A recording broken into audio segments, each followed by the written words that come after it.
On a stormy winter night, a train station becomes the unlikely meeting ground for Emily, a young girl left waiting for a mother who may never return, and Mr. Thompson, a weary station master haunted by his own past losses.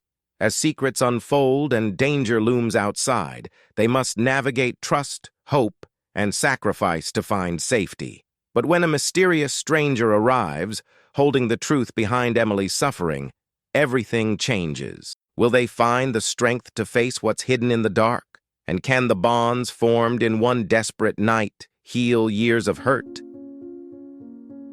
The snow fell in thick, relentless sheets, blanketing the countryside in a silence so profound that it seemed to swallow even the sound of breathing. An old train station sat in the heart of the town, its wooden boards groaning under the weight of frost and time. The only light came from a single flickering oil lamp swaying in the wind, casting trembling shadows that made the station appear alive, breathing cold into the dark. Mr. Thompson, the station master, sat inside, hunched over the chipped desk by the heater that barely did its job. He rubbed his weathered hands together, trying to summon warmth from the meager glow. His eyes, deep-set and surrounded by lines that whispered stories of loneliness and lost time, flickered up at the clock on the wall. It ticked with a steady resolve, a sharp reminder of the hours he spent in this empty relic, waiting for a train that seldom came, for travelers who were long forgotten. Suddenly, through the howling wind, there was a faint sound, a muffled sob that seemed out of place in the dead of winter. Mr. Thompson froze, the cup of lukewarm tea slipping from his fingers and shattering on the floor. He leaned forward, peering through the frost-clouded window, and saw her, a small figure huddled on the platform, her breath forming desperate, shallow cloud. The girl was no older than 8, her hair a dark, tangled mess framing a face too young to hold such fear. She clutched a worn-out backpack to her chest, as if it were the only anchor in a stormy sea. She was shivering uncontrollably, her coat thin and inadequate for the brutal chill. For a moment, Mr. Thompson's heart clenched. The sight stirred memories he had spent years burying under layers of duty and silence. Memories of a different time, a different face, one that belonged to his own granddaughter before she was taken far away, before the letters stopped. Who would leave a child out here? He muttered, more to the emptiness than himself. The station had seen its share of vagrants seeking refuge from storm, but this was different. This was abandonment with the raw edge of desperation. With a sigh that misted the cold air, he reached for his coat and lantern. The wind bit at him as soon as he stepped outside, and he staggered under its sudden fury. The girl's eyes met his, wide and full of something between terror and hope. He raised the lantern, casting a soft halo of light around her. "Come inside, child," he called, his voice gruff but not unkind. She hesitated, fingers clutching the frayed straps of her backpack tighter, before taking a small step forward. It was then that he noticed her shoes, scuffed, too thin for this weather, soaked through. She nodded, a silent reply, and shuffled toward him. As she passed, he caught the scent of damp wool and salt, the smell of cold tears. They stepped back inside, and the door closed with a tired creak, shutting out the storm but trapping an unspoken tension between them. She stood awkwardly, eyes darting around the room, taking in the dusty benches, the long-forgotten luggage trunk in the corner, and the tiny flame of the heater. "What's your name?" Mr. Thompson asked, as he draped a thick old blanket over her shaking shoulders. "Emily," she whispered, her voice thin and wavering like the last leaf clinging to a branch in late autumn. "Well, Emily," he said, sinking into his chair with a sigh, "we don't get many visitors here. What brings you to an old station like this, in weather like that?" Emily's eyes, a deep brown with flecks of gold that caught the light, met his for a fleeting second before they shifted down to the cracked floorboards. The silence stretched, heavy and uneasy, until the whistle of the wind outside seemed to speak for her. "I was waiting," she said finally, clutching the blanket tighter, her knuckles turning pale. She said she'd come back. The unspoken truth in her voice made Mr. Thompson's chest tighten. He didn't press her further, not yet. He knew the look in her eyes, the hollow, endless waiting of someone left behind. For now, they shared the warmth of the small flame, both pretending it was enough to keep out the cold. Mr. Thompson watched as Emily sat on the edge of the bench, the blanket swallowing her small frame. The room was cloaked in an uneasy quiet, interrupted only by the faint hiss of the heater and the groaning wind outside. He traced the grooves in the old oak table with his rough fingertips, each line reminding him of moments long past, of eyes that watched and hearts that waited. Emily's gaze wandered around the station, darting toward the boarded-up ticket counter and the cracked map on the wall, one corner peeling off as if eager to escape. There was something in her eyes, a mixture of exhaustion and a fragile determination. Mr. Thompson knew that look all too well. He had worn it himself on lonely nights when the world seemed to forget him. "What were you waiting for out there, child?" he asked again, softer this time, hoping she might open up. Emily's small hands, hidden beneath the blanket, tightened around the straps of her worn backpack. The fabric bulged, suggesting contents that were precious. If not to anyone else, then certainly to her. She bit her lip before answering, her voice no stronger than a breath. "My mother. She said she'd come back before the last train tonight." Mr. Thompson glanced at the clock. Its hands were sluggish, moving in stubborn defiance of time itself. There was no last train tonight, not with the storm raging on like this. The next wouldn't come until the morning, and even that was uncertain with the snow piling up in towering drifts. "Is she from nearby?" he pressed gently, though something in him already feared the answer. Emily shook her head, the motion making her hair fall into her eyes. She brushed it away, revealing a red scrape on her cheek, fresh and raw. "No, we were just passing through," she whispered. The way she said it, like she was trying to convince herself as much as him, sent a chill deeper than any winter wind. He remembered when the station was alive with voices, travelers bustling with stories of their own, some eager to leave, others reluctant to return. He had learned to read their faces like open books, but Emily's was different. It was like looking at a page that had been smudged and torn, the story interrupted before it could be told. "Did she tell you where she was going?" he asked, hoping for some scrap of information, something that would make sense of a child abandoned at a station in the dead of night. Emily hesitated, eyes clouded with doubt and something sharper, fear. "She said she needed to get help," she murmured, "but she promised to be back before dark." Her voice wavered on the word promised, as if it were a fragile thread she was holding on to, a thread that was slipping from her grasp. Mr. Thompson felt a heaviness settle into his chest. He knew what broken promises felt like, how they could carve out a hollow place inside a person. His mind flickered to old memories of another girl's laughter echoing in this very station before life stole her away. The pain of that loss, buried but never forgotten, throbbed like an old wound. He studied Emily's face, trying to read what she wasn't saying. "Well," he said after a moment, his voice low and steady, "it's too late to worry about trains tonight. You'll stay here, where it's warm. We'll figure out the rest in the morning." The words were more certain than he felt. He knew the risk of hope, how it could hurt more than the truth. But he saw the way her small shoulders relaxed at his words, a brief moment of trust flickering in her eyes, and he knew that even if just for tonight, it was enough. Emily's eyes darted to the window, watching the snow swirl like restless ghosts in the dark. "Do you think she's okay out there?" she asked, voice almost inaudible. Mr. Thompson's throat tightened. "I hope so," he replied, neither promising nor denying. The station grew quiet once more, but this time the silence was filled with the weight of two souls waiting, not just for morning but for a certainty that seemed as far off as spring. Outside, the wind howled, but inside, the tiny flame of the heater flickered stubbornly on, casting soft, dancing shadows that reached for warmth and hinted at stories yet untold. The storm raged through the night, its fury unmatched, battering the wooden boards of the old train station and rattling the glass in their frame. But inside, the small space hummed with a quieter tension.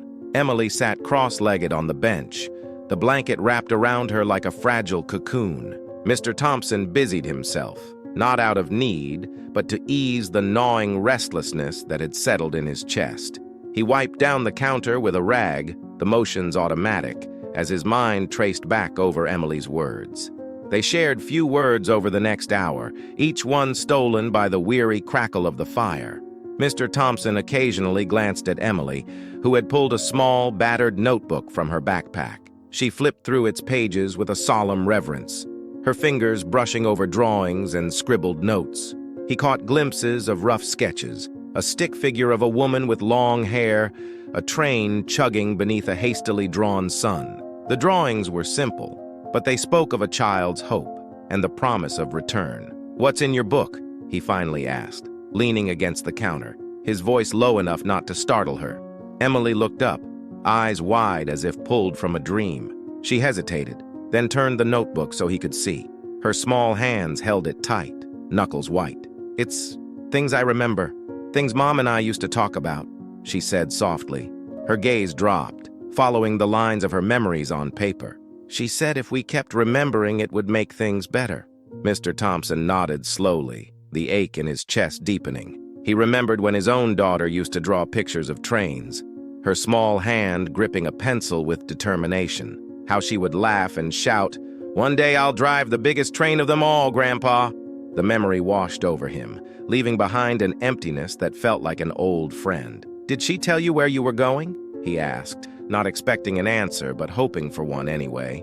Emily shook her head, a shadow crossing her face. "She just said we were going somewhere better, away from people who weren't kind." Her voice cracked, the weight of her fear slipping through the thin layer of bravery she wore. She traced one of the drawings absently, her fingers trembling. "But I think she got lost." The silence that followed was thick, pressing down like the heavy snow outside. Mr. Thompson felt the familiar helplessness gnaw at him, the one that clawed at his gut when he thought of how he failed to hold his family together.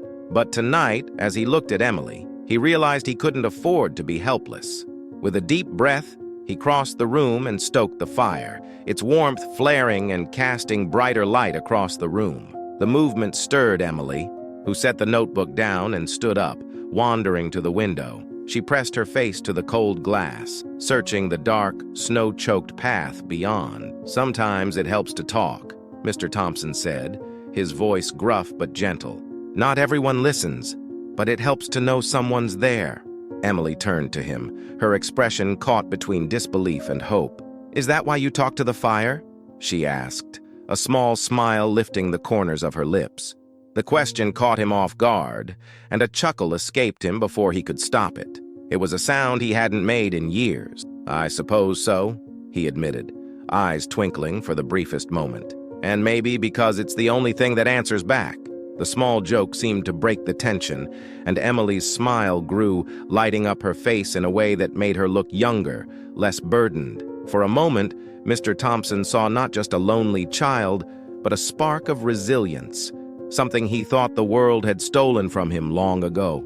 Just then, the wind outside shifted, and a sharp, hollow knock echoed through the station, startling them both. The sound was urgent, each beat on the wooden door resonating like a warning. Mr. Thompson felt the blood drain from his face, and Emily's eyes went wide with the kind of fear that comes when hope meets uncertainty. He grabbed the lantern, the flame inside shivering as he moved toward the door.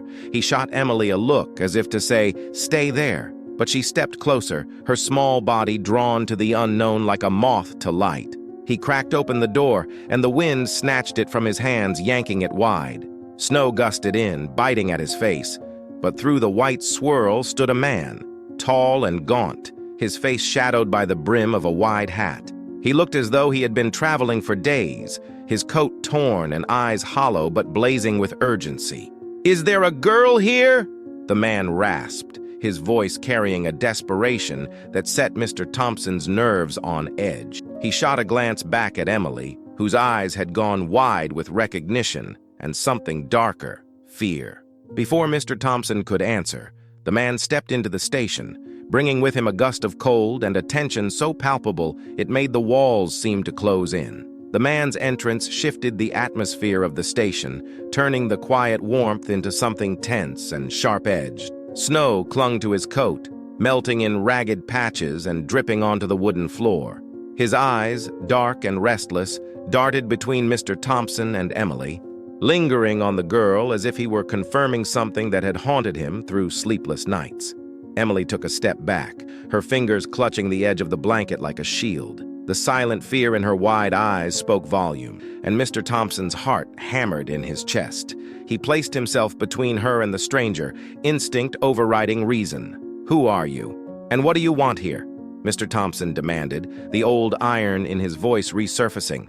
It had been years since he felt this surge of protectiveness, and it brought with it both fear and resolve. The man's jaw tightened, and he shifted his gaze to Mr. Thompson, taking a slow, deliberate breath before answering. "My name is David," he said, his voice gravelly and tinged with exhaustion. "I've been looking for the girl. I'm her uncle." The statement hung in the air, heavy and uncertain. Emily's eyes darted from David to Mr. Thompson, her lips parting as if she wanted to speak but couldn't find the word. The blanket slipped from her shoulder, pooling at her feet. "She said her mother was coming back for her," Mr. Thompson said, the accusation clear in his voice. "But she's been alone in this storm."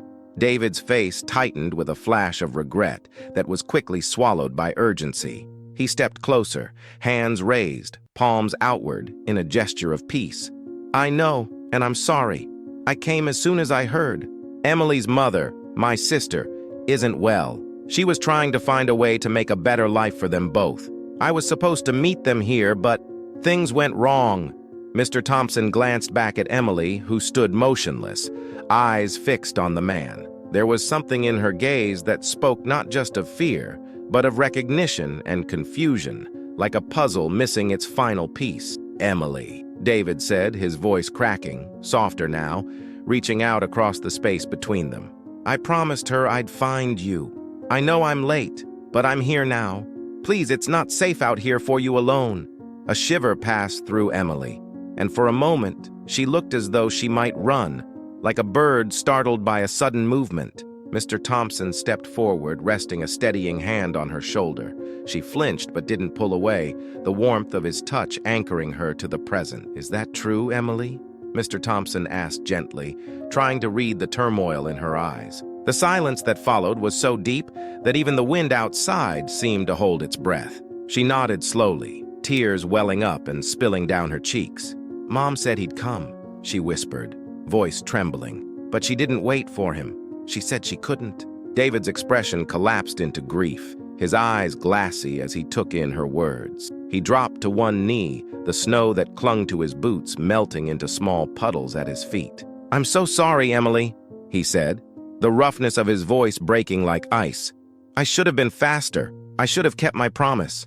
The tension that had gripped Mr. Thompson's heart began to shift, its sharp edges dulling. He looked at the man, at the raw honesty in his face, and then at Emily, who was staring at her uncle with a mix of hurt and hope. But trust, once lost, does not return easily. "Why now?" she asked, the question cutting through the air like a blade. It was the question of a child who had learned that promises could be as fragile as winter frost. David bowed his head, the weariness in his posture unmistakable. "Because I had to find a way to help your mother. She's been ill for a long time, and she wanted you safe. I came as soon as I knew you were alone."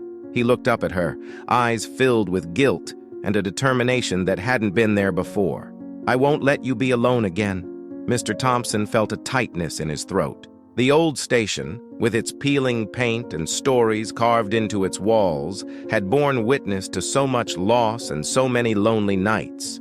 Yet tonight, under its creaking roof, something different was stirring. A chance for broken promises to be mended, if only they were brave enough to reach for it. Emily's small hand twitched at her side, hesitant. She glanced at Mr. Thompson, seeking reassurance. He gave her a nod, a silent promise that he'd be here, whatever she chose. With a deep breath, she took a small step forward, the fear in her eyes softening. David reached out, his hand trembling as he cupped her small, cold fingers in his. It was not a resolution, but a beginning, tentative and fragile. The wind outside howled one last time before softening, as if granting them a reprieve, a moment to rebuild. Mr. Thompson stood back, watching the scene with a mix of relief and an ache that reminded him of what he once lost. But for now, the station wasn't a place of waiting and regret. It was a place of second chances, wrapped in the warmth of shared resilience and hope that dared to bloom, even in the darkest nights. The room settled into a fragile quiet after Emily's tentative step forward. The storm outside seemed to sense the shift, its furious wail softening to a whisper against the weathered boards of the station. Mr. Thompson, hands still warm from resting on Emily's shoulder, felt the moment pass between them, something shifting from despair into the possibility of trust. But peace was fleeting, and it shattered when the distant sound of footsteps crunching in the snow reached their ears. The knock on the door was sharp and hurried, echoing through the small space like a warning. Emily's eyes went wide, and Mr. Thompson felt a chill, not from the cold, but from the foreboding it carried. David's head snapped up, his expression shifting from relief to something darker.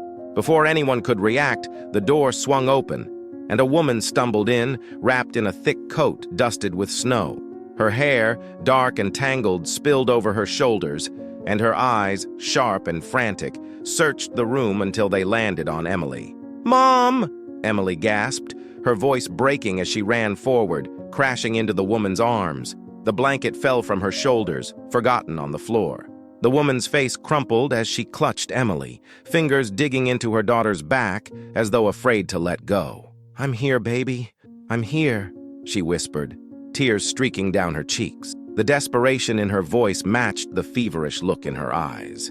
David took a step forward, his face a mix of shock and worry. "Laura," he breathed, voice tight. "Where have you been? You left her—" "I know!" Laura snapped, turning on him, eyes blazing. "You don't think I know that? I didn't have a choice!" Her breath came in ragged gasps, and she swayed as if the weight of the night were finally catching up to her. Emily tightened her grip, sensing her mother's fragility. Mr. Thompson watched the scene unfold, his heart thudding. The room was thick with emotions that threatened to spill over, and he knew that whatever truths were buried here needed to come to light before they drowned them all. Laura's eyes softened when they met Mr. Thompson's. She nodded once, gratitude breaking through the storm in her gaze. "Thank you for keeping her safe," she said, her voice raw. Then turning to David, she sighed, her shoulders slumping. "I tried, David. I tried to find help, but what?" David asked, voice shaking, a mix of relief and frustration bubbling to the surface. "Why didn't you wait for me? Why didn't you trust me?" "Because we couldn't wait anymore." Laura's voice rose, trembling with the weight of everything unsaid. "You don't know what it was like. The people I was running from, they were close, too close. And I couldn't risk Emily's life waiting for a miracle." Her eyes darted to the door, as if she could still hear those footsteps out in the dark. The truth hung there, jagged and painful. Emily pulled back just enough to look up at her mother, confusion and concern knitting her brows. "Mom, are we still in danger?" she whispered, the question slicing through the room like ice. Laura hesitated, then cupped Emily's face in her cold, shaking hands. "No, my sweet girl, we're safe now," she said, though her eyes flickered with doubt, revealing the lie. "I'll make sure of it." Mr. Thompson watched them, the knots of tension in his chest tightening. The world outside the station seemed to pause, waiting for what would come next. He could see the exhaustion etched in Laura's face, the same weariness that came with fighting battles too big for one person. He had seen it in the mirror more times than he cared to count. David stepped closer, his voice softening as he spoke. "Laura, whatever it is, we can face it together now. We're here. We'll find a way." For the first time, Laura's defiance cracked, and the hard lines around her eyes softened. She nodded, just once, before pulling Emily into her embrace again, holding on as if the strength of her love alone could keep the world at bay. Mr. Thompson, heart heavy but hopeful, stepped back and stoked the small fire. Its flame, once fragile and uncertain, flared up in response, casting warm light across the room. It was a reminder that even on the darkest nights, a small flame could hold back the cold. As the wind outside shifted, carrying away the remnants of the storm, the old station was left in a silence filled not with loneliness, but with the steady, unyielding hum of resilience and hope. The station's warmth was palpable now, the tension between the four souls inside shifting, softening into something fragile but promising. Emily nestled in her mother's arms, her small body finally relaxing for the first time in what felt like forever. David took a tentative step closer, his eyes never leaving his sister and niece, as if seeing them for the first time in a long, painful while. But just as the storm outside had quieted, a new sound pierced through the silence, the low rumble of an engine. Mr. Thompson's ears perked up, and he felt a chill that had nothing to do with the cold. He exchanged a glance with Laura, who stiffened, her body tensing like a bowstring ready to snap. Emily looked up, sensing her mother's change in demeanor. "Mom?" Emily whispered, eyes wide with renewed fear. Laura pressed a shaky hand to her daughter's cheek. "Stay close to me, Emily," she said, her voice low but firm. She turned to David, her eyes sharp with urgency. "We need to hide, now!" Before anyone could question her, headlights cut through the falling snow, sweeping across the window and casting bright, jagged shadows on the wall.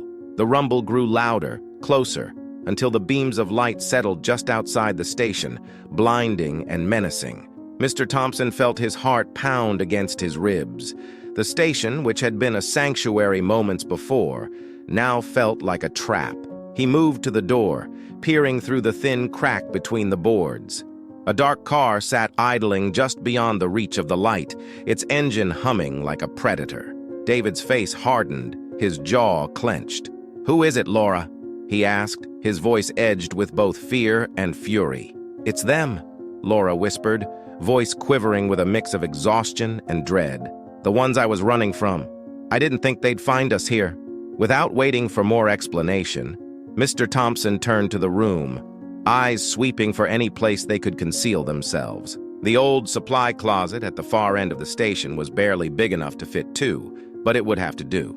"In there," he said, nodding to the narrow space. "Hurry!" David grabbed Emily's hand, guiding her as gently as he could while urgency cracked through his composure. Laura followed, but not before casting one last haunted glance at the door. Mr. Thompson's gaze caught hers, and in that split second, he saw not just fear, but apology. The engine cut off, and silence wrapped around them like a vice. Footsteps, deliberate and crunching through the snow, moved closer. The door creaked under the pressure of a firm knock, sending a jolt through the old station. Mr. Thompson's breath caught in his throat as he stepped forward, gripping the lantern so tightly his knuckles turned white. "Open up," a voice, deep and commanding, sliced through the thin wood. It was not a request. Laura mouthed a silent plea to Mr. Thompson. "Please." With a final nod, he set the lantern down, wiped his shaking hands on his trousers, and opened the door just enough to peer out. A man stood there, tall and broad-shouldered, wearing a dark coat that rippled in the wind. His eyes were sharp, too knowing, and they swept past Mr. Thompson as if he were an inconvenience. "Evening," the man said, a thin smile that didn't reach his eyes. "Storm's bad out there.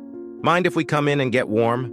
Behind him, shadows of others loomed in the car, their faces hidden, but presence felt. Mr. Thompson summoned every ounce of the old station master's composure, standing as tall as he could. "It's late. The station's closed," he said, the defiance in his voice wavering just slightly. The man's smile faded, replaced with something cold and calculating. "I think you misunderstand. We're not asking." With one swift motion, he pushed the door wide and stepped inside, eyes sweeping the room. Mr. Thompson felt his pulse quicken, his mind racing. The station, so small and sparse, left nowhere to hide but the thin wooden closet where Laura, David, and Emily huddled, silent and holding their breath. "Looking for someone?" Mr. Thompson asked, forcing himself to meet the man's gaze, to show nothing but the calm of an old man who'd seen worse nights. The man turned to him, eyes narrowing. "An old friend of ours, a woman and a girl, heard they might be passing through." His voice was casual, but his eyes flickered with a predator's intent. Mr. Thompson took a breath, willing his heartbeat to slow. He knew the stakes. He knew the price of betrayal and the cost of courage. "Haven't seen anyone like that tonight," he lied smoothly, praying the quaver in his voice was hidden by the wind outside. The man's eyes locked with his for a long, tense moment, and then he stepped back. He gestured to the others outside. "Check around," he called, his voice slicing through the cold. As the others moved around the perimeter, Mr. Thompson stood firm, feeling the heat of their desperation mingling with the warmth of the small fire. The knock of boots outside grew louder, pounding against the thin barrier between safety and exposure. Inside the closet, Laura held Emily close, whispering, "Don't move, sweetheart. Just stay quiet." David clenched his fists, every muscle in his body ready to act. But he waited, listening for what would come next, the seconds stretching into a fragile eternity. And then the sound of retreat, the footsteps moving away, the car engine roaring back to life. Relief flooded the station, raw and overwhelming, as Mr. Thompson's knees nearly buckled. He stood firm until the car's taillights disappeared into the night, the storm swallowing them whole. With trembling hands, he opened the closet, and Laura, David, and Emily stepped out, their eyes wide and tear-brimmed but alive. For the first time that night, silence felt like a gift, not a threat. Emily reached for Mr. Thompson's hand, holding it tight as he knelt, eyes meeting hers with a look that said everything words could not. They had weathered the storm, not just of snow, but of fear and fractured hope. And in that moment, surrounded by old wood and a fire that refused to die, the station became more than a place to wait. It became a place where broken things could begin to mend. The minutes after the car's departure were filled with a silence that roared in the ears, louder than the storm outside. Mr. Thompson exhaled a long, shaky breath, feeling the tension drain from his body like water through a cracked dam. He glanced at Laura, who was still cradling Emily in her arms, her face pale, but her eyes bright with unspent tears. David stood nearby, his shoulders slumped in exhausted relief. Emily's small hand stayed in Mr. Thompson's, her fingers cold but steady. She looked up at him, eyes wide and questioning, as if searching for reassurance that they were safe now. He squeezed her hand gently, offering a small nod that carried the weight of their shared ordeal. Laura spoke first, her voice cracking as she broke the quiet. "Thank you," she said, eyes locking with Mr. Thompson's. There was a rawness there, an acknowledgement of trust given and received. "I don't know what would have happened if you hadn't." Her voice faltered, and she glanced down at Emily, who clung to her like an anchor.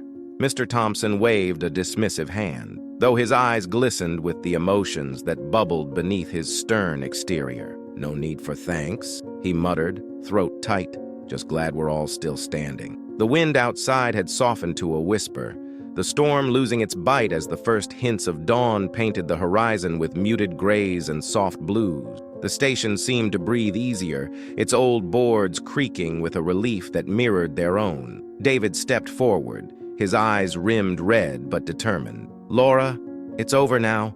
We can go somewhere safe, away from all of this." His voice was soft but resolute, a promise laced with regret and hope.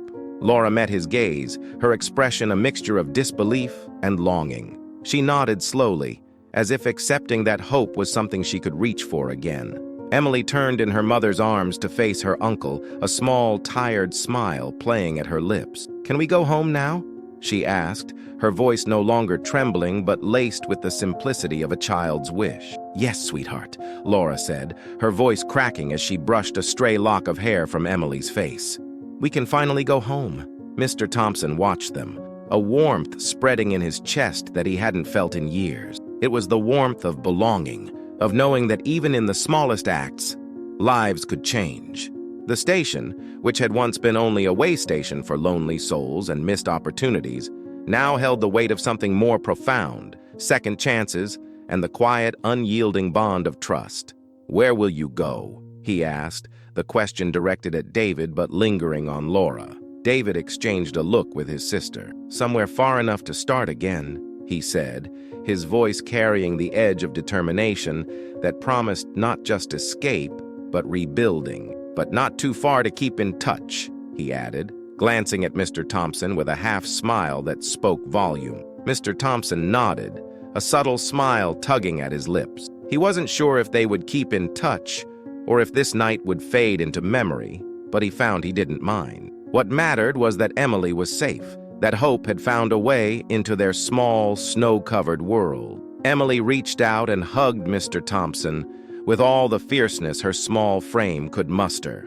He felt the tightness in his chest loosen, the old ache of loss replaced, if only for this moment, by something softer. "Thank you for keeping me warm," she whispered, her voice muffled against his coat. "Any time, little one," he whispered back, his voice rough with emotion. As dawn's light reached through the frost-covered window, Laura, David, and Emily stepped toward the door, their silhouettes framed in the soft glow. Before they stepped out, Laura turned, her eyes catching Mr.